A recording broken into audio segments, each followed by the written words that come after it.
कोई उसकी जरूरत उसे है भी, पर वो अपनी जरूरतों को समर्पित किए है पति के चरणों में। हर हाल में खुश है पति के साथ। पति का सुख पत्नी का सुख, पति का दुख पत्नी का दुख।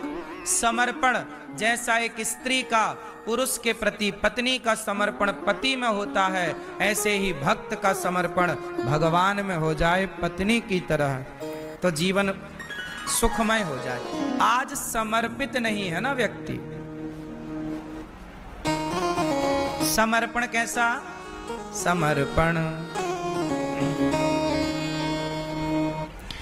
जिंदगी की डोर सौंप हाथ दीनानाथ के,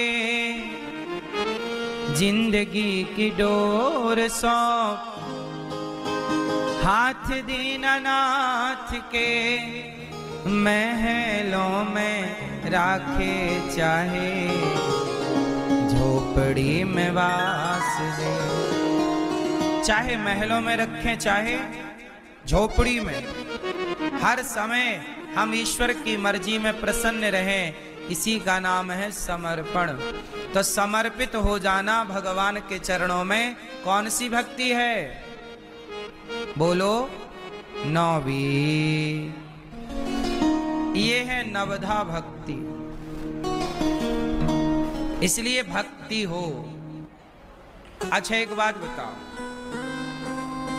एक और भक्ति है तलवार उठाना। हमारे सैनिक सरहद पर खड़े होकर के लड़ रहे हैं, ये भक्ति है कि नहीं? झांसी की रानी ने तलवार उठाकर अंग्रेजों को काटा, भक्ति थी या नहीं? देश की रक्षा के लिए लड़ना भी भक्ति है साहब, ये एक भक्ति है। अभी देखो हमारे यहाँ कल शाम को कश्मीर में पहलगांव में कल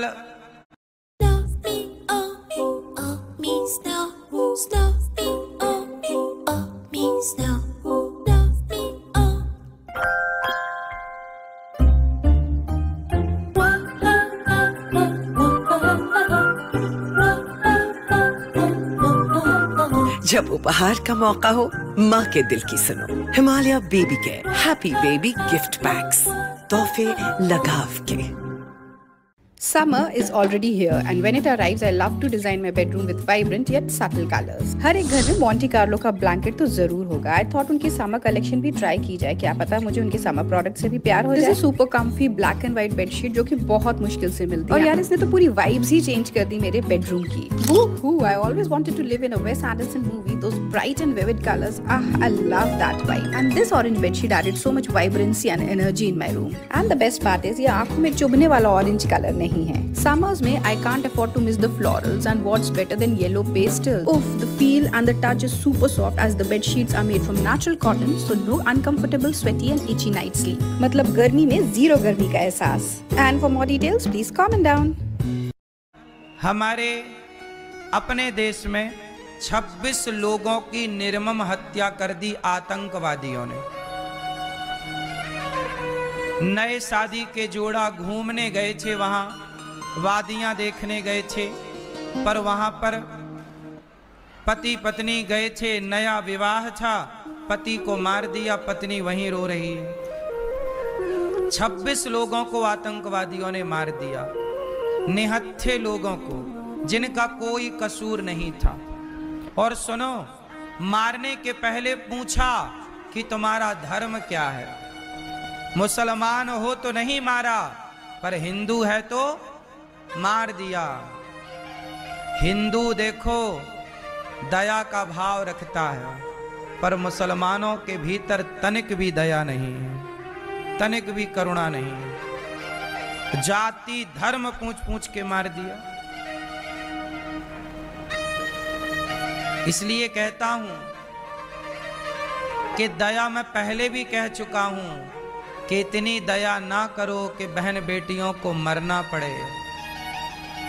इसलिए कहता हूं कि अपनी बेटियों को झांसी की रानी बनाओ, अपने बच्चों को आप फौलादी बनाओ, हर परिस्थिति में लड़ना जाने। लड़ना पड़ता है साहब, लड़ना जरूरी है। अर्जुन को भी लड़ना पड़ा। भगवान राम तो भगवान थे, पर भगवान को भी लड़ना पड़ा रावण से। बोलो हाँ। हनुमान जी को भी लड़ना पड़ा। बोलो हाँ। दुर्गा मैया को भी रक्त बीज से लड़ना पड़ा। फिर दुर्गा को लड़ना पड़ा, काली को लड़ना पड़ा, महाकाली को लड़ना पड़ा। फिर तुम्हारा काम बिना लड़े हो जाएगा। इसलिए लड़ना भी जरूरी है राष्ट्र के लिए, देश के लिए।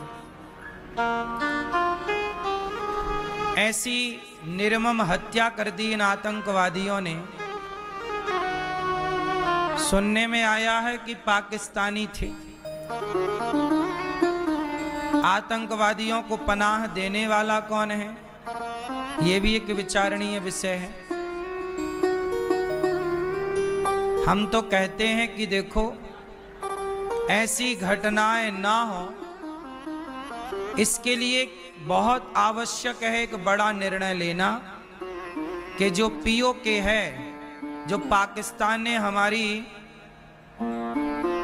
कश्मीर को अपने कब्जे में ले रखा है, वहां की जनता बड़ी परेशान है। इसका बदला यही है कि हम अपना भारत का वह हिस्सा वापस ले लें जो भारत में था। यही इसका बदला है। और देखो, पब्लिक प्लेस में आतंकवादी आ गए, पब्लिक के बीच में आतंकवादी आ गए और मार दिया। इसलिए कहता हूं कि भारतीयों, संभल जाओ, समझ जाओ।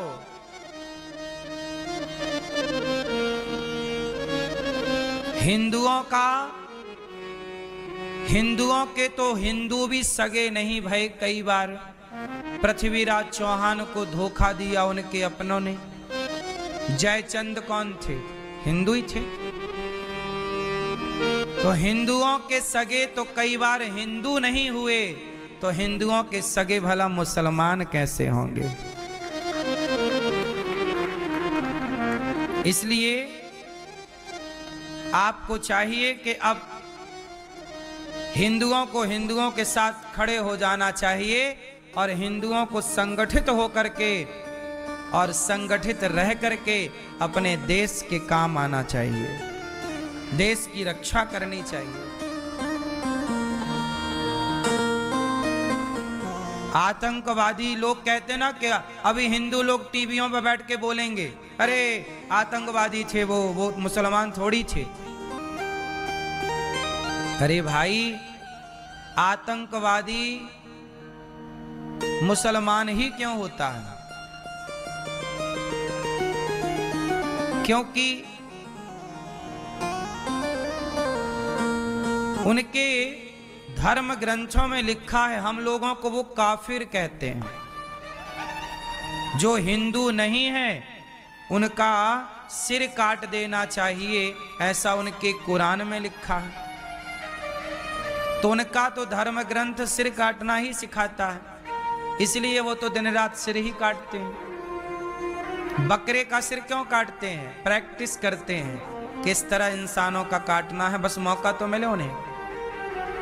बकरे का वो हर साल जो उनका होता है ना त्योहार, उसमें किसका सिर काटते हैं?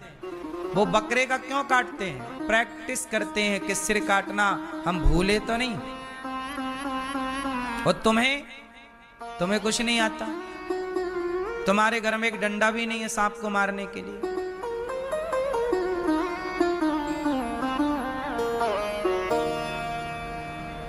बंगाल से, बांग्लादेश से हिंदुओं को खदेड़ दिया गया, कश्मीर से खदेड़ दिया गया था कश्मीरी पंडितों को।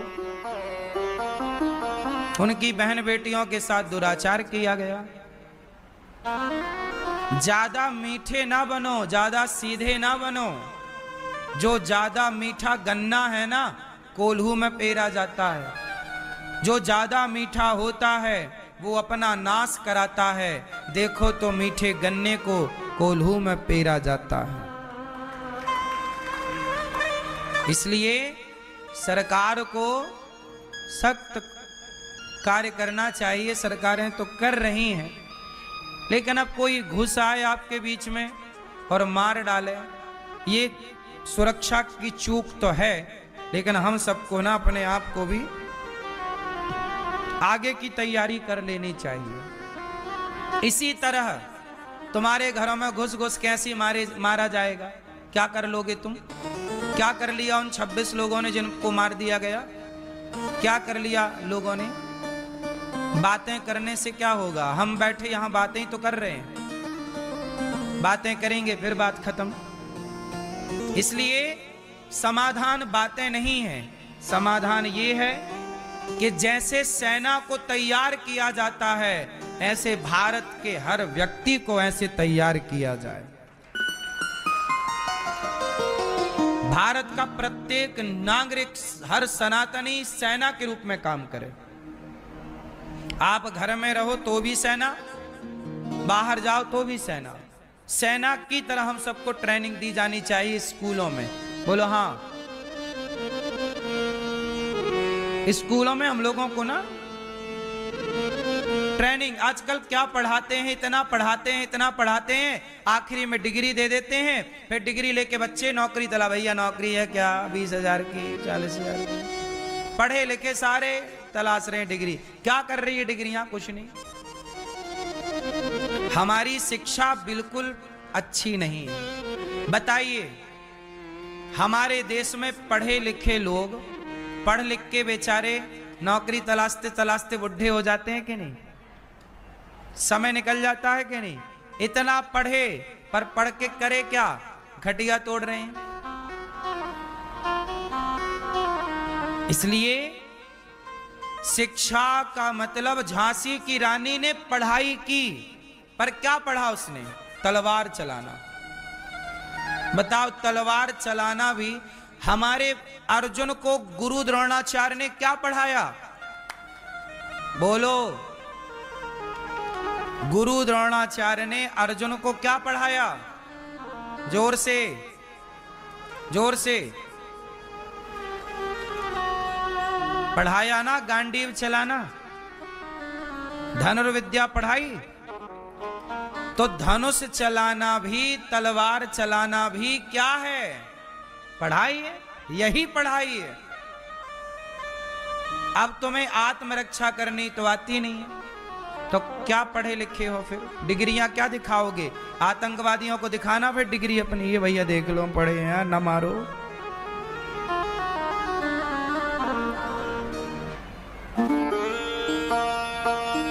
इसलिए ये दुष्ट लोग ये किस भाषा से समझेंगे? इनको इनकी भाषा में जवाब देना होगा।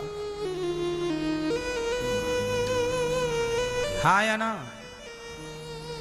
उसने यहां घुस के मारा तो अपने को भी पाकिस्तान में घुस के उनको मारना चाहिए, नालायकों को। जहां के थे वहां घुस के मारना चाहिए।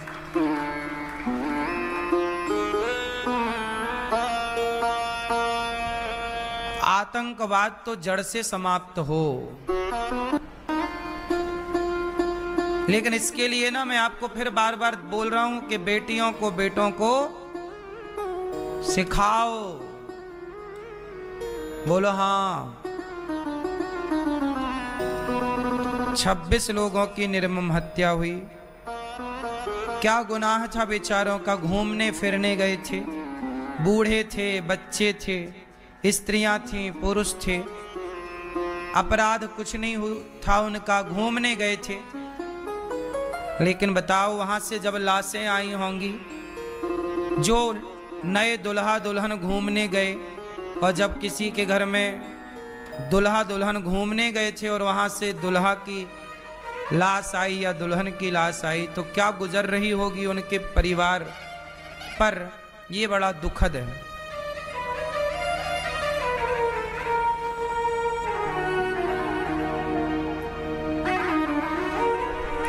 भगवान उन्हें अपने चरणों में स्थान दें। जिनकी सदगति, जिनकी मृत्यु हुई है, उनको भगवान सदगति दें।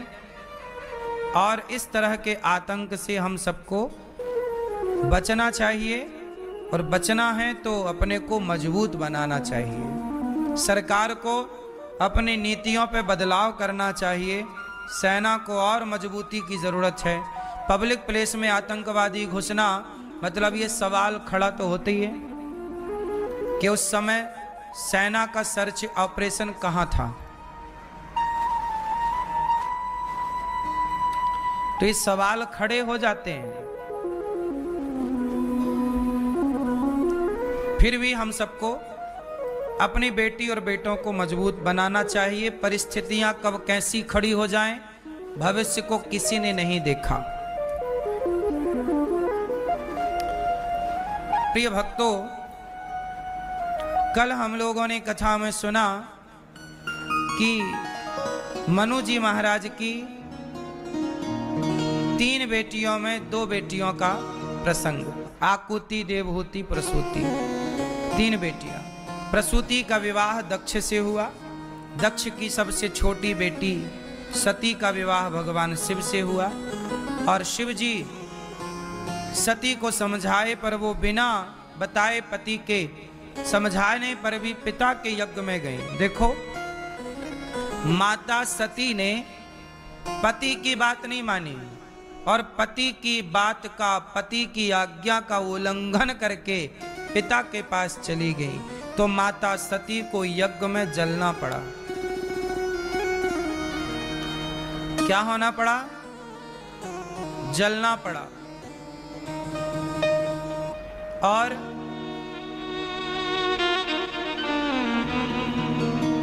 बाद में पार्वती बन करके प्रकट हुई माता सती। भगवान शिव के साथ उनका विवाह हुआ।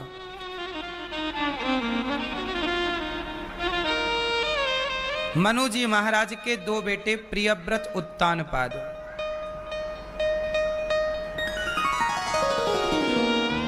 उत्तानपाद के पुत्र हुए ध्रुव, और ध्रुव ने तपस्या करके परमात्मा को पा लिया। इसके बाद मनु जी महाराज के दूसरे पुत्र हुए प्रियव्रत। प्रियव्रत का विवाह विश्वकर्मा की पुत्री वर्हिष्मति से हुआ। इनके वंश में भगवान ऋषभ देव जी हुए, जिनके 100 पुत्र हुए। उन्होंने अपने पुत्रों को उपदेश किया।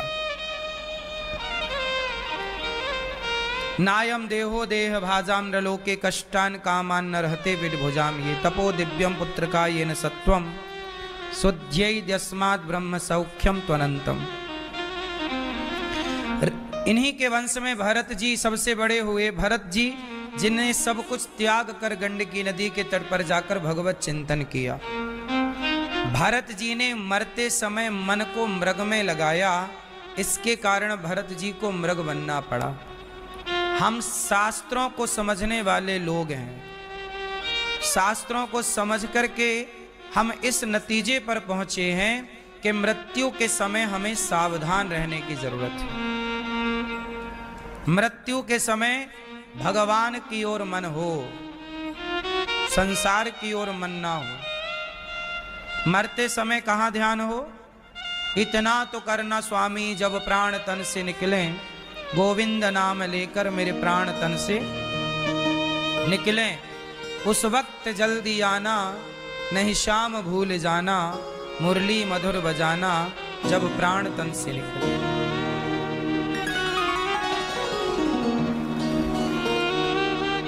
भरत जी ने मृग में मन लगाया तो उन्हें मृग की योनि मिली। इसके बाद भरत जी ने राजा मृग की योनि पाई, फिर मनुष्य की पाई, और राजा रहुगण को उन्होंने उपदेश किया। दोनों भगवत धाम गए। 28 प्रकार के नरकों का वर्णन हुआ। भगवान के नाम की महिमा देखो। एक अजामिल नाम के ब्राह्मण थे। अजामिल की पत्नी अच्छी थी, लेकिन अजामिल ने अपनी पत्नी को छोड़कर एक पराई स्त्री से संबंध जोड़ लिया। वह एक वैश्या थी। उस वैश्या के संग अजामिल रहने लग गए और उस वैश्या से 10 बच्चे पैदा किए। सबसे छोटे पुत्र का नाम संतों के कहने से उन्होंने नाम रखा अजामिल, ने बेटे का नाम रखा नारायण। अजामिल के सबसे छोटे बेटे का नाम क्या? अजामिल जब 88 साल के हो गए तो अजामिल की मृत्यु आ गई। अजामिल को यमदूत पकड़ कर ले जाने लगे तो अजामिल ने डर के कारण चिल्लाया, बेटा नारायण। बुलाया बेटे को, पर बेटे ने नहीं सुना। चूंकि नारायण बोल दिया तो भगवान ने कहा कि मुझे पुकार रहा है, तो भगवान ने पार्षदों को भेजा कि जाओ कोई भक्त पुकार रहा है। इसलिए कहते हैं कि भाव कुभाव अनख आलसहूं, नाम जपत मंगल दिसि दसहूं। भगवान का नाम कोई भाव से ले, कुभाव से ले, बस भगवान का नाम लेना सीखो। भगवान का नाम लेना चाहिए। बोलो हाँ, नहीं लेना चाहिए? भगवान का नाम लेना चाहिए, चाहे भाव से कहो या कुभाव से। मन लगे तो भी राम राम जपो, ना लगे तो भी भगवान का नाम जपो, बस जपो। जिह्वा को नाम जप का स्वाद चखाओ, आदि बनेगी धीरे धीरे। अजामिल ने भगवान का नाम जपा, नाम लिया, उद्धार हो गया अजामिल का। एक नाम के बल पर तर गया। इसलिए काम करते रहो, नाम जपते रहो। एक बार इंद्र ने वृत्तासुर का उद्धार किया। एक भक्त थे, नाम है प्रहलाद। सुनो, प्रहलाद जी बहुत छोटे से बालक हैं, पर प्रहलाद जी के जो पिता है ना वो बड़े दुष्ट हैं। क्या नाम है प्रहलाद जी के पिताजी का? क्या नाम है प्रहलाद जी के पिताजी का? नाम क्या है?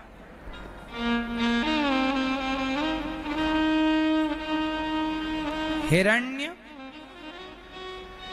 कशिपु, कश्यप भी कहते, हिरण्य कश्यप, हिरण्य कशिपु। तो हिरण्य कश्यप जो हैं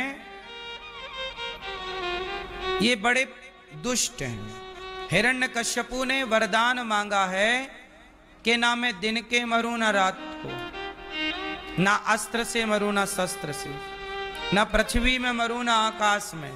ब्रह्मा के बनाए 12 महीने में मैं किसी भी महीने में ना मरूं। अब बताओ, ये इनडायरेक्ट क्या वरदान चाहता है कि मैं अमर हो जाऊं। लेकिन इतना दिमाग लगाने के बाद भी हिरण्यकश्यपु अमर नहीं हो पाया। ना दिन के मरूं ना रात को मरूं, ना ऊपर मरूं ना नीचे मरूं, ना मनुष्य से मरूं ना देवताओं से मरूं। अब बताओ, इतना तिगड़म लगाने पर भी मौत ने हिरण्यकश्यपु को छोड़ा? खंबे से प्रकट हो गए भगवान हिरण्यकश्यपु को मारने के लिए। इसका मतलब है कि आप लोग, हम लोग बच नहीं सकते, मरना तो पड़ेगा। अब मरना तो पड़ेगा तो रो रो के मरे कि हंसते हंसते मरे? कैसे मरना चाहिए? रोते रोते कि हंसते हंसते? हंसते हंसते मरने के लिए क्या करना पड़ेगा? आत्मज्ञानी बनना पड़ेगा। जो व्यक्ति आत्मज्ञानी है वो हर हाल में प्रसन्न है। कौन व्यक्ति? कौन सा व्यक्ति? आत्मज्ञानी। आत्मज्ञानी किसे कहते हैं? बताओ, आत्मज्ञान किसे कहते हैं? प्रहलाद जी को आत्मज्ञान था। प्रहलाद जी छोटे थे, हिरण्यकश्यपु ने पढ़ने भेजा, पढ़कर आए, बोला तेरा तो। अब प्रहलाद जी नाम जपते थे, श्री कृष्ण, श्रीमन्नारायण, श्री हरि, भगवान का नाम जपें। तो हिरण्यकश्यपु बोला तू ये किसका नाम जप रहा है? प्रहलाद जी ने कहा भगवान का।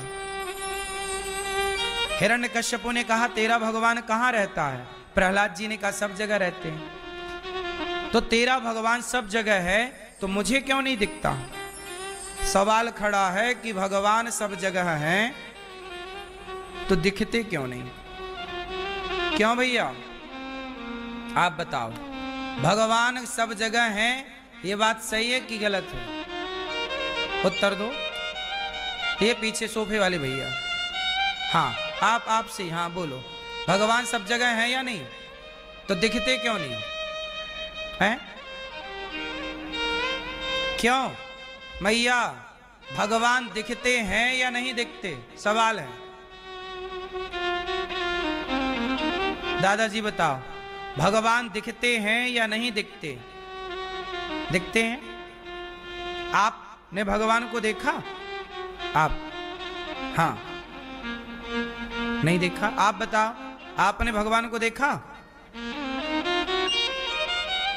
आपने भगवान को देखा मैया? मैया आपने भगवान को देखा है? हाँ या ना? हैं? पीछे वाली मैया, मैया, ओ मैया जा रही हो? टाटा, टाटा कर लो मेरी माँ। गुस्सा हो गई क्या मेरी माँ? जल्दी आना। सुनो ओ लाल मैया, एक झोला कथा सुन के जा रही हैं, देखो पूरा झोला पैक। सुनो, प्रश्न है कि भगवान सब जगह हैं तो दिखते क्यों नहीं? पहली बात तो ये प्रश्न ही गलत है। ये प्रश्न क्या कह रहा है कि भगवान हैं तो दिखते क्यों नहीं? अब ये बताओ, भगवान दिखते हैं या नहीं? दिखते हैं। भगवान दिखते, अभी भी आप लोग भगवान को देख रहे हैं, इस वक्त भी। अच्छा बताओ, दुर्योधन को भगवान दिख रहे थे कि नहीं? जोर से, जोर से, जोर से। दिख रहे थे। कृष्ण तो सामने ही खड़े थे ना, शांति दूत बनकर गए। क्या बोला दुर्योधन से? दुर्योधन पांडवों को 5 गांव दे दो। किसने बोला? कृष्ण ने बोला। तो दुर्योधन को कृष्ण दिख तो रहे थे, पर वो कृष्ण को भगवान नहीं मान रहा था। अर्जुन को कृष्ण दिख रहे थे, पर वो अर्जुन कृष्ण को भगवान मान रहे थे।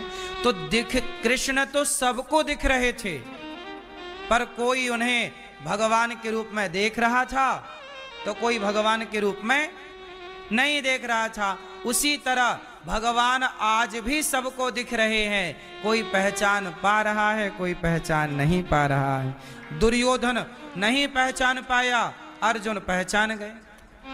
कृष्ण तो थे, कृष्ण तो हैं, पर दुर्योधन ने कृष्ण को नहीं पहचाना, जबकि अर्जुन ने कृष्ण को। तो भगवान सबको दिखते हैं, कोई पहचान लेता है, कोई नहीं पहचानता। अब किस रूप में दिखते हैं, आओ इस पर बात कर लें। जैसे भगवान दिखते हैं, आपको आपकी मां दिखती है कि नहीं? बोलो हाँ, मां दिखती है। कौन है मां? मातृदेवो भव, भगवान। पिता दिखते हैं। कौन है पिता? पितृदेवो भव, पिता भगवान। गुरु दिखते हैं। आचार्य देवो भव। अतिथि दिखता है। द्वार पे मेहमान आए तो हम सबको दिखता है कि मेहमान आए, वो मेहमान के रूप में। कोई कहता है मेहमान है, पर कोई कहता है इस मेहमान में भगवान है। ये आत्मज्ञान, जो आत्मज्ञानी होगा वो मेहमान में भगवान को देखेगा। जो आत्मज्ञानी होगा वो कण कण में ईश्वर को, जो दिख रहा है वो सब भगवान ही है। खंबा दिख रहा है, ये ईश्वर है। ये चींटी दिख रही है, ये ईश्वर है। जो दिख रहा है सब भगवान। आकाश दिख रहा है, आकाश ईश्वर है। जल दिख रहा है, जल ईश्वर है। हवा स्पर्श हो रही है बॉडी से, ये ईश्वर। हवा दिख नहीं रही है पर है, ये ईश्वर है। जरूरी नहीं है कि जो दिख रहा है वही ईश्वर हो, जो नहीं दिखता वह भी ईश्वर है। क्यों मैया? अच्छा एक बात बताओ, बताओ ये क्या है? जोर से, जो मैया, लाल मैया, क्या है ये? अंगूठी। मैया ये क्या है? ये अंगूठी है, आप कह रहे हैं, परंतु आप कह रहे हैं कि अंगूठी है, पर आपका उत्तर गलत है। सही तो एक प्रकार से सही आप बोल सकते कि अंगूठी है, लेकिन नहीं, इसमें और जोड़ा जा सकता है। ये सोना है। यदि हम इससे सोना हटा दें तो अंगूठी नाम की सत्ता रह जाएगी? अंगूठी जैसा कुछ नहीं होता। एक आकार को, एक आकृति को लोग अंगूठी कह देते हैं। है तो सोना। जैसे घड़ा, घड़ा जैसा कुछ नहीं होता। माटी की एक आकृति को लोग घड़ा कहते हैं। है तो माटी ना, उसमें घड़ा जैसा कुछ नहीं है। क्या है? माटी। लेकिन व्यवहार में उसे माटी के को घड़ा कहते हैं। जैसे व्यवहार में से अंगूठी कहते हैं। है सोना पर व्यवहार जगत में अंगूठी कहते हैं। है माटी पर व्यवहार में क्या कहते हैं? घड़ा है। हाँ या ना?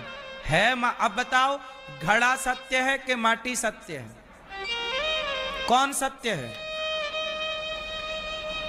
जब घड़ा नहीं था तो भी माटी थी, घड़ा है तो भी माटी है, और घड़ा टूटेगा तो घड़ा नष्ट होगा पर माटी नष्ट ना होगी। बिगड़ा तो घड़े का बिगड़ा। घड़ा मीन्स आकार। आकार का नाम घड़ा है, आकार का नाम अंगूठी है, आकृति का नाम हाथी है, आकृति का नाम चींटी है। चींटी के आकार को चींटी कहा जाएगा, हाथी के आकार को। उसी तरह जिस तरह ये है सोना पर कहा जा रहा है अंगूठी, उसी तरह है ईश्वर पर कहा जा रहा है संसार। जिसे आप संसार कहते हैं, जिसे आप स्त्री और पुरुष कहते हैं, जिसे नदी, तालाब और वन इत्यादि जंगल कहते हैं, एक्चुअली वो सब ईश्वर का ही स्वरूप है। सब ईश्वर है। अर्जुन को जब विराट रूप दिखाया भगवान ने, तो नदियां भगवान की नाड़ियां हैं, नस। पेट भगवान का समुद्र है। पर्वत भगवान के शरीर की हड्डियां हैं। ये वृक्षावली आपके शरीर में जैसे रोम है ना, रोमे, ऐसे भगवान के शरीर में रोमे क्या है? ये वृक्षावली, जितने वृक्ष हैं ये भगवान के शरीर के रोम हैं। आकाश भगवान का माथा है। पाताल भगवान के चरण हैं, तलवा। इसलिए पूरा संसार, लोग कहते हैं कि भगवान क्यों नहीं दिखते? दिखते तो हैं, आपको देखना नहीं आता, इसमें हम क्या करें? देखो ना, ये है तो सोना, लेकिन आपको दिखा क्या? अंगूठी। इसमें हमारा दोष तो नहीं है। है घड़ा, है माटी, पर दिखा क्या? अच्छा चलो बताओ, ए मैया ध्यान दो मेरी माँ, चलो बताओ, बताओ ये क्या है? जोर से। रुमाल। और देखो अच्छे से, क्या है ये? हैं? हैं? कपड़ा। और अच्छे से देखो क्या है? धागा। और अच्छे से देखो क्या है? क्या है? जोर से। रुई, कॉटन। बोलो हाँ। और अच्छे से देखो क्या है? कपास, रुई, वही बात है ना, एक ही पर्याय है। क्या है ये? अच्छा देखो, ये रुमाल है, लेकिन ये रुमाल नहीं है। यदि मैं एक एक धागा निकाल दूं तो रुमाल रह जाएगा। ये धागा है, पर ये धागा भी नहीं है। धागा बना रुई से, रुई ना होए तो धागा ना होए। अच्छा रुई, अब आप कहो ये रुई है, चलो बताओ रुई किससे बनी? रुई एक फल है। रुई के पहले एक वृक्ष है, उस वृक्ष के पहले एक बीज है। किसान खेत में क्या बोया? रुई तो नहीं बोया ना, उसने तो रुई का बीज बोया। बीज बोया, पौधा तैयार हुआ, पौधे के फल के रूप में एक खिला हुआ फल तैयार हुआ, जिसको कपास कहते हैं, रुई कहते हैं, कॉटन कहते हैं। कॉटन की भी खेती होती है, किसान करते हैं, रुई की खेती होती। बोलो हाँ। फिर अब देखो, ये दिख रहा है कपड़ा, व्यवहार में तो इसे कपड़ा बोलेंगे ना, लेकिन ये है क्या? रुई। और मूल में जाओ तो ये बीज रह जाएगा, एक कॉटन कपास का। उसी तरह जो दिख रहा है वो दिख तो रहा है सत्य, पर हम देख रहे हैं कुछ और। ये है धागा, है रुई, पर हम क्या कह रहे हैं? कपड़ा। उसी तरह जो दिख रहा है वो है तो ईश्वर, पर व्यवहार में कहते हैं ये स्त्री है। स्त्री नहीं है ये, यह ईश्वर की ही एक आकृति है। जैसे रुई, ये भी रुई है और ये भी रुई है। बोलो हाँ, ये भी धागा है, इसमें भी और इसमें भी। बोलो, पर दोनों अलग अलग हैं कि नहीं? बोलो हाँ। दोनों में तत्व एक है, धागा। मूल में क्या है? धागा, पर दोनों अलग अलग हैं। उसी प्रकार स्त्री अलग है, पुरुष अलग है, चींटी अलग है, हाथी अलग है, सब अलग अलग हैं, पर मूल में सबके भीतर वही एक ईश्वर धागे के रूप में सबके भीतर विद्यमान है। सबके भीतर वही समाया। चलो बताओ ये क्या है? जोर से, जोर से। माला। क्या दिख रहा है आपको? जोर से। क्या है ये? तुलसी के दाने। ये तुलसी की माला है। क्या दिख रहा है? जोर से। पर एक बात बताओ, ये जितने भी दाने हैं, इन दानों के भीतर एक धागा है या नहीं? यदि वो धागा ना होता तो क्या ये माला होती? बोलो। जैसे हर दाने के भीतर एक धागा समाया है, पर दाना तो दिख रहा है, धागा नहीं दिखता। नहीं दिखता धागा, इसका मतलब ये नहीं कि धागा नहीं है। उसी तरह जैसे प्रत्येक दाने के भीतर, माला के प्रत्येक दाने के भीतर धागा समाया है, ऐसे सृष्टि के प्रत्येक जीव के भीतर, प्राणी के भीतर भगवान समाये हैं। ये तो अपना अपना नजरिया है। कोई कहता है ये स्त्री है, पर कोई कहता है कि स्त्री के रूप में ये भगवान है।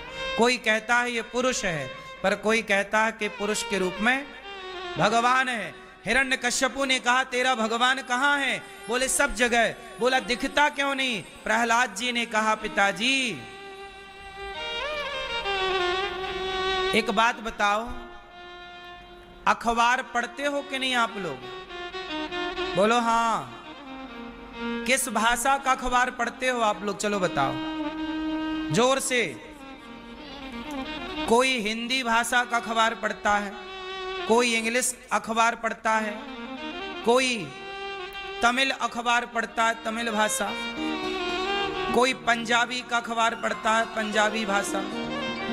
अब ये बताओ कि यदि आपके आगे मराठी अखबार आ जाए और आपको मराठी भाषा नहीं आए तो क्या अखबार पढ़ लोगे? अब आप क्या कहोगे, यार इसमें तो कुछ लिखा ही नहीं। भाई अखबार में लिखा तो सब है, तुम्हें पढ़ना नहीं आता। उसी तरह जैसे अखबार में लिखा सब है, पर चूंकि वो भाषा नहीं आ रही जिस भाषा में लिखा है, उसी तरह परमात्मा तो कण कण में लिखा है, पर उसे पढ़ने की भाषा ही नहीं आती। इसलिए लोग कहते हैं कि परमात्मा नहीं दिखता। दिख रहे हैं, पर जिस भाषा में परमात्मा लिखा गया है कण कण में, समाया है कण कण में, वो भाषा आपको आ नहीं रही है। उस भाषा को पा लेने का नाम ही आत्मज्ञान है। प्रहलाद 5 साल के बालक थे। कितने साल के?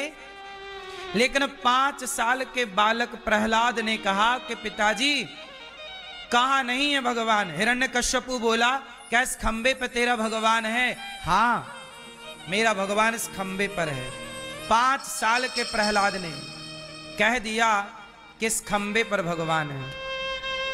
और प्रहलाद के कहने पर हिरण्यकश्यपु ने जांच की उस खंबे को तोड़ करके। खंबे को तोड़ा क्यों?